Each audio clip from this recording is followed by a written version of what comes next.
Aloha! You are watching Living Delicious with Helena. In this show, we will talk about things that matter.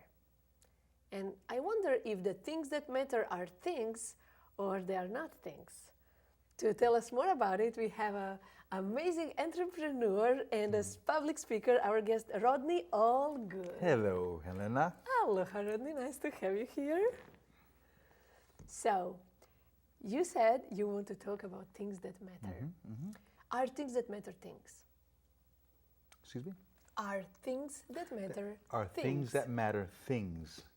Yes. It could be to some people, Okay. may not be to others. You know, but I think the things that really matter is the things or the actions that get you whatever you want. If it's things, it's things. If it's not, it's not. But what are the actions that are able to facilitate you getting the things that you want? I see. So, before we get, I'm already feeling this can be a very deep, meaningful conversation. So, before we go there, can we just brush up a little bit about you, who you are? And I was surprised when I first met you when you said you grew up in Maui. I actually grew up here Yes? and I moved to Maui in 1990 and was there for 20 years and came back here. So, Yeah. and you were born where? I was born in Kaneohe. So you are a total local boy. Totally. Because when I first met you, I thought a military guy. Nobody guesses. I've got to argue with people about where I'm from. Yes, Yeah, you have yeah, to prove with right, your ID that you're a local boy. Right. Or I can just talk like this and, you know, bust out the pigeon and everybody can tell that I'm local, but no, I was born here. I see. Okay. So if we can go a little bit to your appearance in a local, so you are not total local boy, looks wise. Right. You are not Howley. No, I'm not that. So you're this chocolate person in a different Right. with different features. How was to grow up and go to school in Hawaii for you? being an African American growing up Yes. here, Were you the only one in your class? I was the only one that was always there. You know, there'd be military guys that would come in for a year or two and leave, but I was the only one that was consistently there. It was a different experience. I got a different perspective about a lot of things because here in Hawaii, the heroes were all African American on TV, sports heroes and the Jackson Five and Muhammad Ali. That's what I grew up with. So it was a very positive thing, you know. So it was a little different than a lot of people's experiences where the If they heroes grew up in the South. right? They grew up in the South, or a lot of times, you know, maybe the poor areas or minorities. But here, it was their heroes were all on television. So, you know. Okay. I was the first guy to get picked up for every sport, and you know. Oh, good. Right. So you had Right. it, you Actually, had it It good. was a positive experience, yeah. Okay, so Howley actually had. I mean, is that appropriate to say? Is that offensive? I'm a Howley. Am I Howley? No, it is what it is. So, white people, they actually, because I spoke with many when I lived in Kona who grew up in Kona and said I was the only white guy in the school, always bullied. I never had it easy. Yeah, So in your case, had you a had it fine extremely experience, easy. Yeah. Oh, Yeah. nice. Yeah. Nice, good. Okay, so now that we have your Hawaii basics here, you are a local boy, and you are a public speaker. You are an entrepreneur. How did you become an entrepreneur? Well, I started my first business when I was 22 years old. It was a liquid waste hauling company on Maui. I actually had that for 20 years. I just, at a young age, I knew no one's job was to make me rich. So I just was always looking for a niche or something that I could do to, you know, not have a ceiling on my dreams.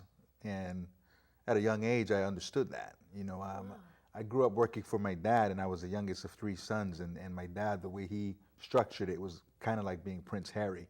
You're never going to be king, right? I was the youngest kid with the worst shift and the worst equipment and less pay, and we probably would have stayed like that. So I actually started my own business, and funny thing is my dad and one of my brothers ended up working for me. Oh, cool. Yeah. So the roles changed. Yeah.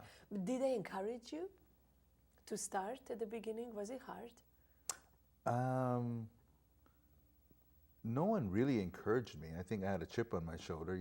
I didn't have any money. I think I had about $600 when I first started, and we built that to a couple of $1 million. No, I didn't have much encouragement. I had a lot of doubters. Wow. I had a lot of people that, especially looking back now at what 22 is, I didn't think I was so young then, but looking back, 22 is a really young age. When I see 22-year-olds now, I don't think I shaved yet, but it worked out, It worked out. I was lucky enough to naturally think in a way that I later read about in books. I kind of naturally thought that way anyway. It really helped me. Tell me about that way. What is that way of thinking? There was a flow I found. I really believed in what I was doing. I really believed in where I was going. I learned a lot about manifesting later on, and I did so many of the actions naturally. I always kept myself in a good state. I didn't really feel pressure of things. I had fun all the time. I'd go to the beach in the middle of working. I would visualize the things that I wanted, and they would tend to happen. I would tend to always get whatever I kind of obsessively thought about. I watched who I was around. I watched my associates. I read books all the time. I practiced, meditation and, visualizing what I want. I kind of did a lot of these things naturally, and it all worked, Wow. Whatever was in my head would tend to happen. And then what happened when you start reading books in which they are talking about what you are already doing? The first book I read cover to cover, because I wasn't a reader before, was when I was 26 years old. I read a book called Awaken the Giant Within by Anthony Robbins. Yes.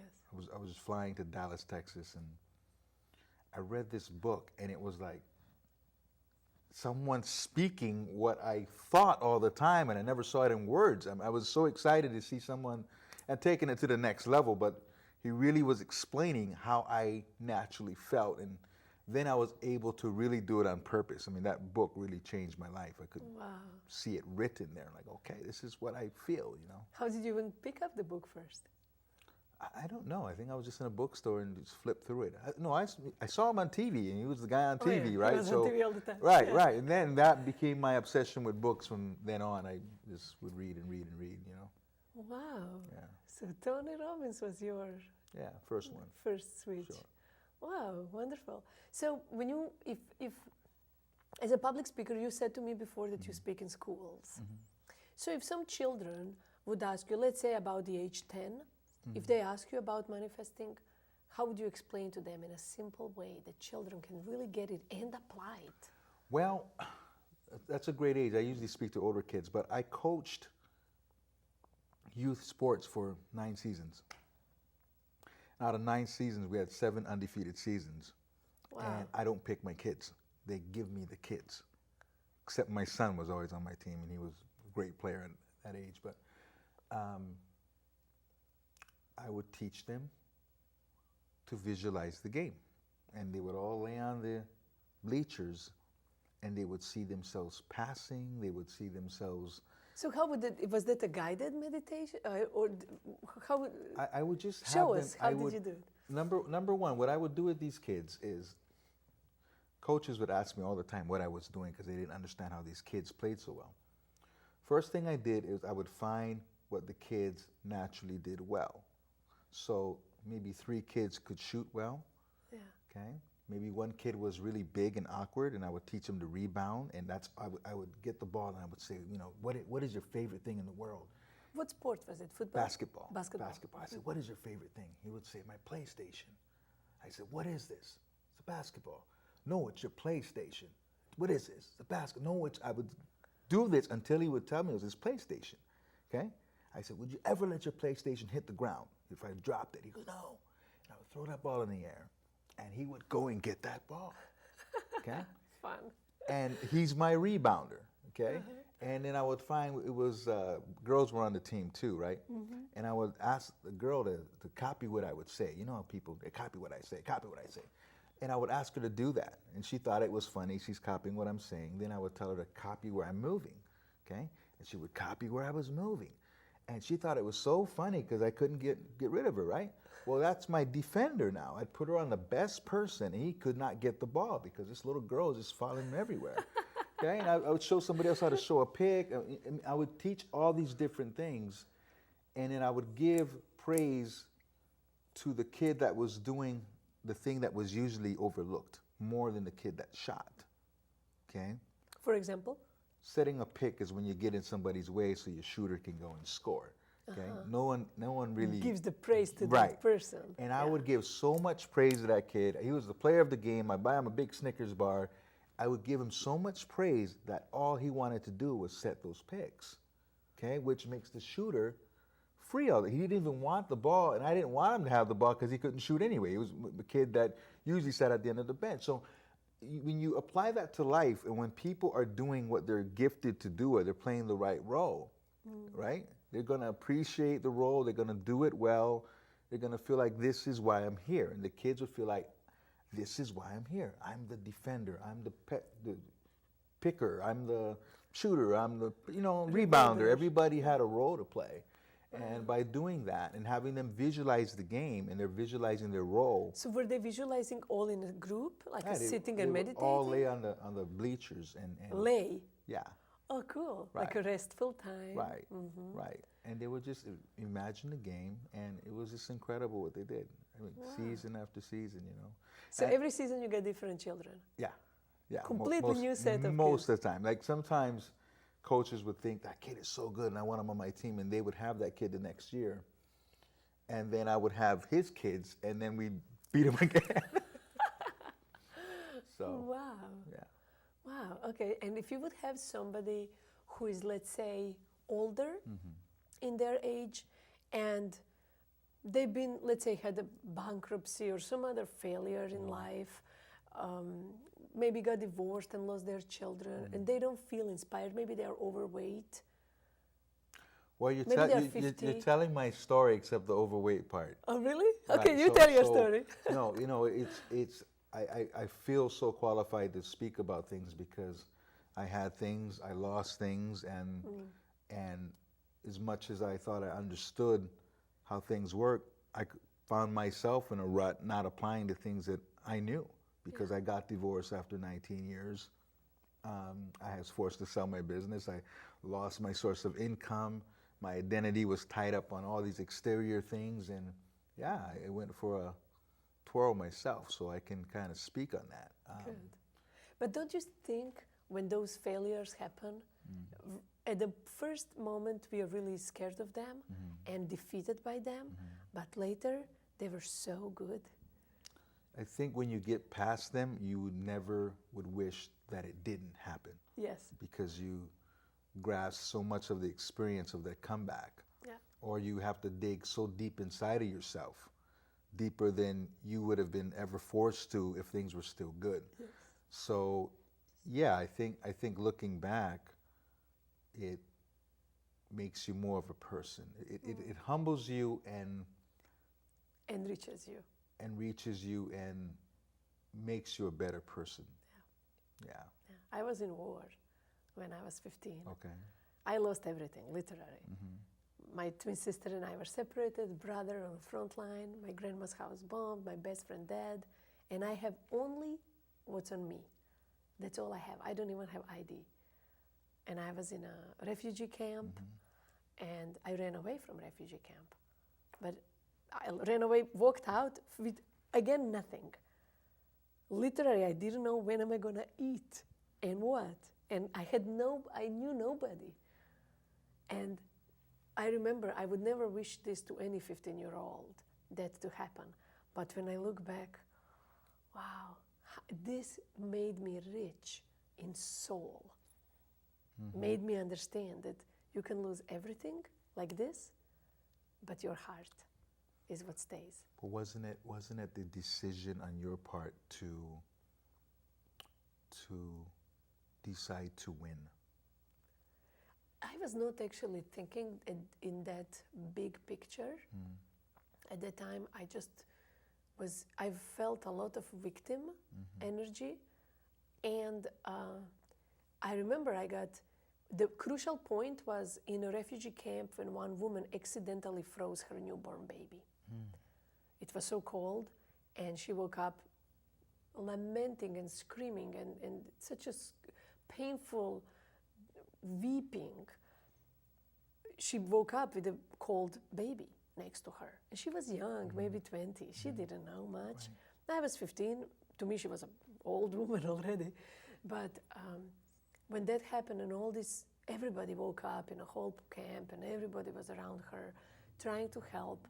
And there were some people who were behind her back. That's what happens when you don't cover. They had this evil energy sending her instead of support. That was the moment when I said, enough. I cannot. I'm not going to do this anymore. I cannot. I cannot be the part of the victim group. I walk away. This was the moment when I didn't care if I will have food or not. I just knew the energy of death, I'm done. No more dead people in my life. I don't want to see any more dead body. That was the decision. Right. When you talk about decision, that was decision. Right. But it was not decision that, I'm going for some greatness. That's not what I was I saying, just but knew this low, no more for me. Right. Yeah, you're right. Because two different people could take that experience two different ways. Oh, yes. You know what I mean? Like, I live downtown and I walk over homeless people every morning, going to get something to eat. And I sometimes think, like, there's just so much suffering in that person right there.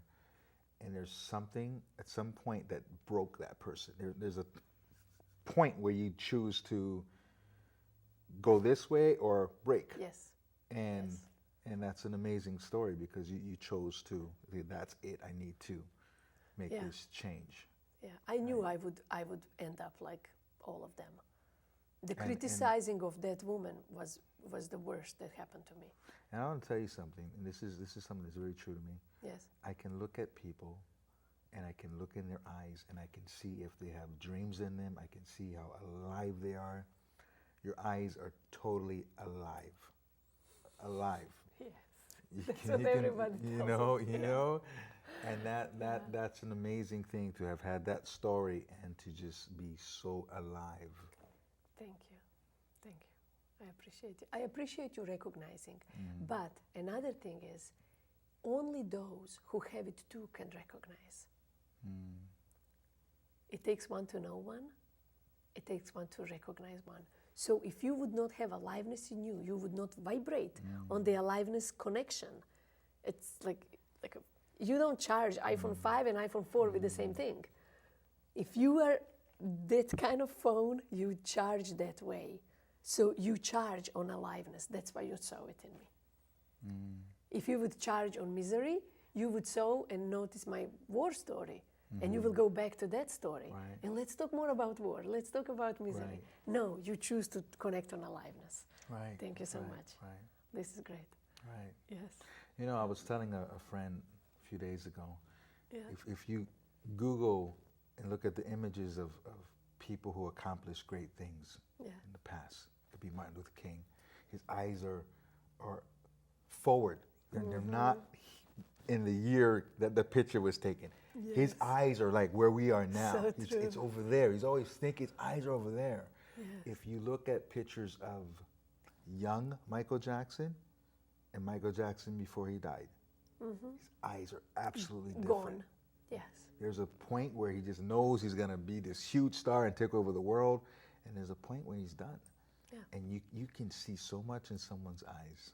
So if somebody who is done, somebody who chose to break instead of grow, do you think it's possible to put them back? How can we do that? Or can we do that, or they have to do it? Sure. I don't know that we can do it. I think people can help when they recognize that they need that. I mean, people can't be helped until they're ready to be helped, but I think that, sure, I think anybody's suffering can be cured. You know what I'm saying? When you talk about famous people, that's a whole nother level. We can't really imagine what it's like to have that kind of pressure and attacks that they go through. But I think anybody who really recognizes it, that wants to strip down, that wants to get into themselves, because I think the answers are always inside. You know, we got so much going on and so many distractions and things on the outside of us, and if we don't take the time to be with ourselves or to meditate and let that subconscious mind come out, because the answers are already there. We get disconnected from it sometimes. But how do you deal with distractions? Now we have Facebook. It's the way we socialize now. We don't even go out with friends as much. Right. TV is always selling us some new stuff, always better and better technology. Right. What is your way of living a life with distractions? I think, like with all things, there's a positive and a negative side to it. You know what I mean? Every new invention can be abused, or it could be something that's a tool. It's about managing it. You know, if you've got a TV show that you enjoy, Like this one? right? Like this one, hey, watch it, and then when it's done, be done with it.